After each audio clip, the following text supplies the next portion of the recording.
رات کا پچھلا پہر تھا اور سرد ہوائیں ہمدان کے پہاڑوں سے ٹکرا رہی تھی۔ ایک خیمے میں مدھم سی روشنی جا رہی تھی، جہاں ایک شخص گھوڑے کی مسلسل سواری، در بدر کی ٹھوکروں اور درباری سازشوں کی تھکان سے چور ایک پرانے چمڑے کے ٹکڑے پر کچھ لکھ رہا تھا۔ باہر اس کی جان کے دشمن اور حاسد اسے ڈھونڈ رہے تھے، اور وہ اندر بیٹھ کر ایک ایسی کتاب تحریر کر رہا تھا جو آنے والی 6 صدیوں تک پوری دنیا کے ہسپتالوں اور میڈیکل یونیورسٹیوں کی تقدیر بدلنے والی تھی۔ ایک ایسا انسان جس نے قید خانوں کی تاریکیوں اور موت کے سائے میں بیٹھ کر انسانی جانیں بچانے کے وہ اصول وضع کیے جو آج بھی جدید سائنس کی بنیاد ہیں۔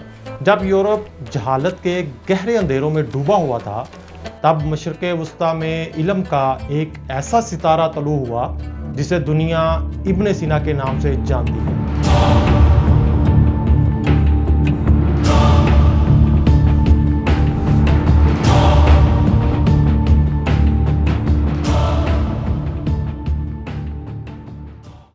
ابن سینا، جن کا پورا نام ابو علی الحسین ابن عبداللہ ابن سینا تھا، ان کی پیدائش 980 عیسوی میں بخارا کے قریب افشانہ نامی گاؤں میں ہوئی۔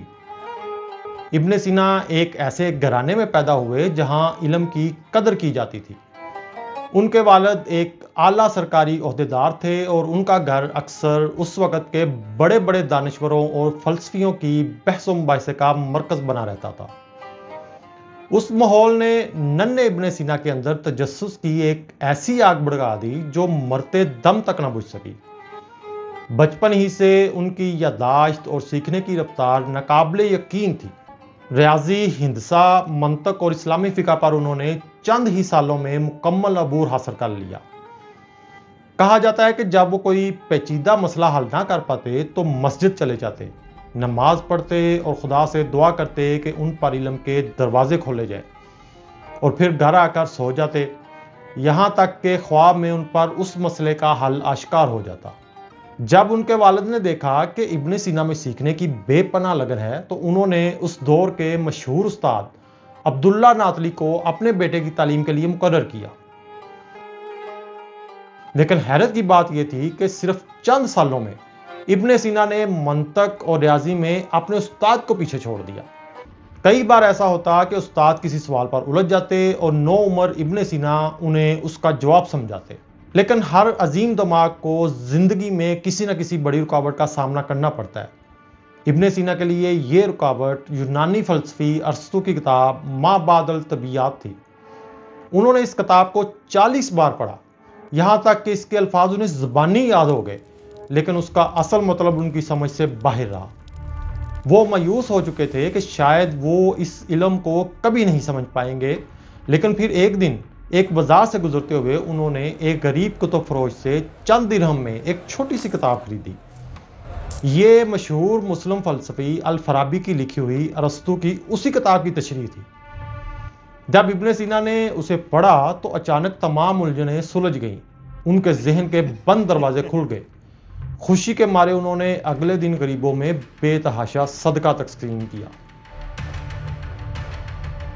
16 سال کی عمر میں ابن سینا نے طب یعنی میڈیکل سائنس کی طرف توجہ دی۔ ان کا ماننا تھا کہ طب کوئی مشکل علم نہیں ہے، اور حیرت انگیز طور پر انہوں نے صرف کچھ ہی عرصے میں اس وقت کے تمام طبی علوم پر مہارت حاصل کر لی۔ انہوں نے مریضوں کا مفت علاج کرنا شروع کر دیا تاکہ وہ کتابی علم کو عملی طور پر آزما سکے۔ ان کی شہرت تیزی سے پھیلنے لگی، اور پھر وہ وقت آیا جس نے ان کی زندگی ہمیشہ کے لیے بدل دی۔ ہوا کچھ یوں کہ سامانی سلطنت کا حکمران نوح ابن منصور ایک پر اسرار بیماری میں مبتلا ہو گیا جس کا علاج کسی کے پاس نہیں تھا۔ اس موقع پر نوجوان ابن سینا کو دربار میں بلایا گیا۔ ابن سینا نے اپنے انوکھے طریقوں سے بادشاہ کا علاج کیا اور وہ صحت یاب ہو گیا۔ انعام کے طور پر ابن سینا نے کوئی دولت یا جاگیر نہیں مانگی، بلکہ انہوں نے بادشاہ سے صرف ایک ہی گزارش کی کہ مجھے شاہی کتب خانے میں داخلے اور مطالعے کی اجازت دی جائے۔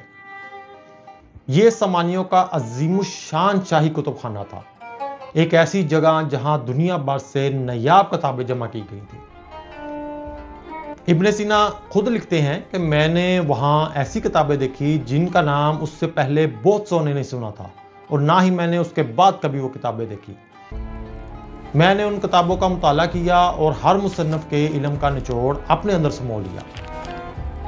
یہیں سے ابن سینا نے اپنے علم کو اس عروج تک پہنچایا کہ 18 سال کی عمر تک وہ اپنے دور کے تمام معلوم علوم پر مکمل دسترس حاصل کر چکے تھے۔ وہ بتاتے ہیں کہ جب مجھے نیند آتی یا تھکاوٹ محسوس ہوتی تو میں ایک گلاس پانی پیتا اور دوبارہ پڑھنے بیٹھ جاتا، یہاں تک کہ پوری لائبریری ان کے دماغ میں محفوظ ہو گئی۔ ان کا کہنا تھا کہ اس کے بعد ان کے علم میں کوئی نیا اضافہ نہیں ہوا، بس اس کی پختگی میں اضافہ ہوا۔ لیکن زندگی نے ابن سینا کے لیے صرف سکون اور مطالعہ نہیں لکھا تھا۔ جب ان کی عمر 21 سال ہوئی تو ان کے والد کا انتقال ہو گیا۔ نو ابن منصور نے ابن سینا کو ان کے والد کی جگہ ہرمیٹن کا گورنر بنا دیا۔ اس زمانے میں مشرق میں محمود غزنوی کی قیادت میں غزنوی سلطنت تیزی سے پھیل رہی تھی۔ ان کی بڑھتی ہوئی طاقت نے سامانی سلطنت کے اثر و رسوخ کو بہت متاثر کیا اور خطے میں ایک نیا سیاسی خلا پیدا ہو گیا۔ اس سیاسی عدم استحکام کا فائدہ اٹھاتے ہوئے بخارا پر قرہ خانیوں نے قبضہ کر لیا اور سامانی امیر عبد المالک کو قید میں ڈال دیا۔ قرہ خانیوں کے حملے یا اس دوران ہونے والی افراتفری کی وجہ سے شاہی کتب خانے میں آگ لگ گئی۔ کچھ حاسدوں نے یہ افواہ اڑائی کہ یہ آگ خود ابن سینا نے لگائی ہے تاکہ ان کے علاوہ کوئی لائبریری کی کتابوں سے فائدہ نہ اٹھا سکے۔ اس کے علاوہ ابن سینا کے سامانیوں کے ساتھ گہرے تعلقات تھے اور وہ بڑے عہدوں پر فائز رہے تھے، جس وجہ سے ان کے دشمن اور حاسدین پیدا ہو گئے تھے۔ ابن سینا جیسی علمی شخصیت کے لیے اب بخارا میں ٹھہرنا مشکل ہو گیا تھا۔ یہاں سے ابن سینا کی دربدری کا دور شروع ہوتا ہے۔ وہ ایک شہر سے دوسرے شہر پناہ ڈھونڈتے رہے، بخارا سے گرگانج، وہاں سے رے جو کہ موجودہ تہران کے قریب ہے، اور پھر ہمدان۔ یہ دور ان کے لیے انتہائی کٹھن تھا، لیکن ابن سینا کی سب سے بڑی خوبی یہ تھی کہ ان کے حالات کتنے ہی خراب کیوں نہ ہو، ان کا قلم کبھی نہیں رکا۔ سفر کے دوران گھوڑے کی پیٹھ پر سرائے میں چھپتے چھپاتے وہ لگاتار لکھتے رہے۔ ہمدان میں پہنچ کر ان کی زندگی نے ایک اور ڈرامائی موڑ لیا۔ وہاں کے حکمران شمس الدولہ کو کولنج یعنی کولک کا درد تھا۔ ابن سینا نے اس کا علاج کیا تو حکمران نے انہیں اپنا وزیر اعظم بنا لیا۔ لیکن ایک فلسفر کا سیاست میں آنا آسان نہیں ہوتا۔ فوج کے سالار ان کی اصول پسند کی وجہ سے ان کے خلاف ہو گئے۔ فوج نے بغاوت کر دی اور حکمران سے مطالبہ کیا کہ ابن سینا کو موت کے گھاٹ اتار دیا جائے۔ شمس الدولہ نے انہیں موت کی سزا تو نہ دی، لیکن انہیں عہدے سے ہٹا کر روپوش ہونے پر مجبور کر دیا۔ کچھ عرصے بعد شمس الدولہ کا انتقال ہو گیا اور اس کے بیٹے سماع الدولہ نے بھی ابن سینا کو اپنا وزیر بنانا چاہا، لیکن جب ابن سینا نے نئے حکمران کے ساتھ کام کرنے سے انکار کیا اور خفیہ طور پر اصفہان کے حکمران سے رابطہ کیا تو انہیں غداری کے الزام میں گرفتار کر لیا گیا اور انہیں فردجان کے قلعے میں قید کر دیا گیا۔ ایک عام انسان شاید اس کال کوٹری میں پاگل ہو جاتا، لیکن ابن سینا نے اس قید کو بھی ایک موقع میں بدل دیا۔ بغیر کسی لائبریری کے، بغیر کسی حوالے کی کتاب کے، صرف اپنی یادداشت کے بل بوتے پر انہوں نے قلعے کی اندھیری کوٹری میں اپنی مشہور کتابوں کے کئی حصے لکھے۔ انہی سالوں میں انہوں نے اپنی شاہکار کتاب القانون فی الطب مکمل کی۔ کچھ ماہ قید میں گزارنے کے بعد ابن سینا نے صوفی درویشوں کا بیس بدلا اور وہاں سے فرار ہو کر اصفہان پہنچ گئے۔ ویڈیو کے سٹارٹ میں جو ہمدان کے پہاڑوں کے پاس خیمے میں بیٹھے ابن سینا کچھ لکھ رہے تھے اور باہر دشمن انہیں ڈھونڈ رہے تھے، وہ اسی سفر کے دوران کی بات ہو رہی تھی۔ اصفہان کے حکمران علاء الدولہ نے ان کا شاندار استقبال کیا۔ یہ ابن سینا کی زندگی کے سب سے پرسکون اور شاندار 14 سال تھے۔ یہاں ابن سینا دن کے وقت حکمران کے ساتھ سیاسی امور اور دربار کے کام سنبھالتے، رات کو وہ اپنے شاگردوں کو پڑھاتے۔ ان کی کلاسیں رات گئے تک چلتیں۔ کلاس کے بعد وہ دیر تک اپنی دوسری عظیم الشان کتاب الشفا پر کام کرتے۔ یہ کتاب میڈیکل نہیں بلکہ فلسفے، منطق، سائنس، جیولوجی اور فلکیات کا دنیا کا سب سے بڑا انسائکلوپیڈیا ہے جو کسی ایک انسان نے تنہا لکھا ہو۔ اب بات کرتے ہیں اس عظیم ترین تحفے کی جو ابن سینا نے انسانیت کو دیا، القانون فی الطب یعنی دی کینن آف میڈیسن۔ یہ کوئی عام کتاب نہیں تھی، یہ میڈیکل سائنس کی تاریخ کا وہ شاہکار تھی جس نے آنے والی صدیوں تک پوری دنیا کے طبی نظام کی بنیاد رکھی۔ یہ 10 لاکھ سے زیادہ الفاظ پر مشتمل ایک انسائکلوپیڈیا تھا جس میں اس وقت تک کی تمام طبی معلومات کو انتہائی سائنسی اور منظم انداز میں پیش کیا گیا تھا۔ ابن سینا نے پہلی بار یہ نظریہ پیش کیا کہ کچھ بیماریاں ہوا اور پانی کے ذریعے پھیلتی ہیں، جو کہ جراثیم کے تصور کی بالکل ابتدائی شکل تھی۔ انہوں نے قرنطینہ کا تصور دیا کہ وبائی امراض سے بچنے کے لیے مریضوں کو الگ تھلگ رکھنا ضروری ہے۔ انہوں نے ادویات کے تجربات کے لیے باقاعدہ اصول وضع کیے جو آج کے کلینیکل ٹرائل سے حیرت انگیز مشابہت رکھتے ہیں۔ اس کتاب میں انہوں نے اینستھیزیا کا استعمال اور نفسیاتی امراض کے بارے میں بھی مفصل معلومات فراہم کی۔ یہ کتاب 12ویں صدی میں لاطینی زبان میں ترجمہ ہوئی اور 17ویں صدی تک یعنی مسلسل 600 سال تک یورپ کی تمام بڑی یونیورسٹیوں میں میڈیکل طلباء کے لیے سب سے بنیادی اور لازمی کتاب کے طور پر پڑھائی جاتی رہی۔ لیکن ابن سینا صرف ایک ڈاکٹر نہیں تھے، ان کی روح ایک عظیم فلسفی کی تھی۔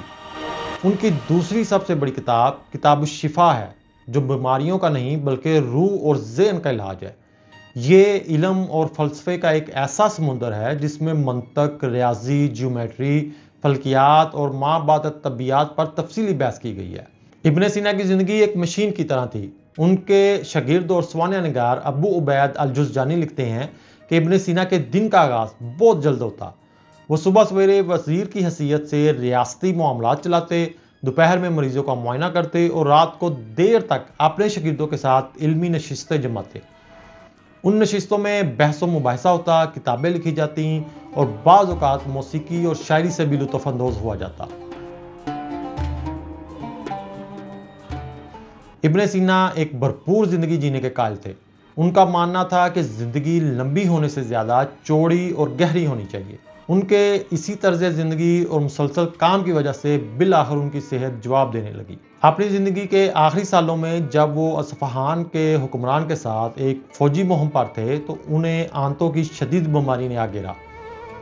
انہوں نے اپنا علاج خود شروع کیا، لیکن سفر کی تھکان اور بیماری کے بار بار حملوں نے ان کے جسم کو اندر سے کھوکھلا کر دیا تھا۔ جب انہیں احساس ہوا کہ اب ان کی دعائیں کام نہیں کر رہیں تو انہوں نے اپنا علاج بند کر دیا۔ ان کے آخری الفاظ تاریخ کے اوراق میں کچھ یوں محفوظ ہیں: وہ مدبر جو میرے جسم کا انتظام چلا رہا تھا اب عاجز آ چکا ہے اور اب علاج کا کوئی فائدہ نہیں۔ اپنی موت سے چند دن پہلے انہوں نے اپنا سارا مال و اسباب غریبوں میں بانٹ دیا، اپنے غلاموں کو آزاد کر دیا اور آخری 3 دن صرف قرآن کی تلاوت کرتے رہے۔ اور پھر رمضان المبارک کے مہینے میں سن 1037 عیسوی میں ہمدان کے مقام پر علم و حکمت کا یہ روشن ستارہ صرف 58 سال کی عمر میں ہمیشہ کے لیے غروب ہو گیا۔ ابن سینا نے کل ملا کر 450 سے زیادہ کتابیں اور مقالے لکھے، جن میں سے تقریباً 240 آج بھی محفوظ ہیں۔ آج ابن سینا کو گزرے ہوئے 1000 سال کا عرصہ ہو چکا ہے، لیکن ان کا نام آج بھی زندہ ہے۔ پیرس کی میڈیکل یونیورسٹی کے ہال میں آج بھی ان کی تصویر آویزاں ہے۔ چاند پر موجود ایک بہت بڑے گڑھے کا نام ان کے اعزاز میں کریٹر ابن سینا رکھا گیا ہے، اور دنیا بھر میں لاتعداد ہسپتال اور ادارے ان کے نام سے منسوب ہیں۔ وہ مشرق اور مغرب کے درمیان ایک پل تھے جنہوں نے پرانے یونانی علم کو محفوظ کیا، اس میں اپنی شاندار تحقیق کا اضافہ کیا اور اسے ایک نئی شکل میں آنے والی نسلوں کے حوالے کر دیا۔ ابن سینا کی کہانی ہمیں یہ سکھاتی ہے کہ علم کی کوئی سرحد نہیں ہوتی اور انسانی ذہن کی طاقت سے بڑی کوئی طاقت نہیں جو تاریخ کے دائرے کو موڑنے کی بھی صلاحیت رکھتی ہے۔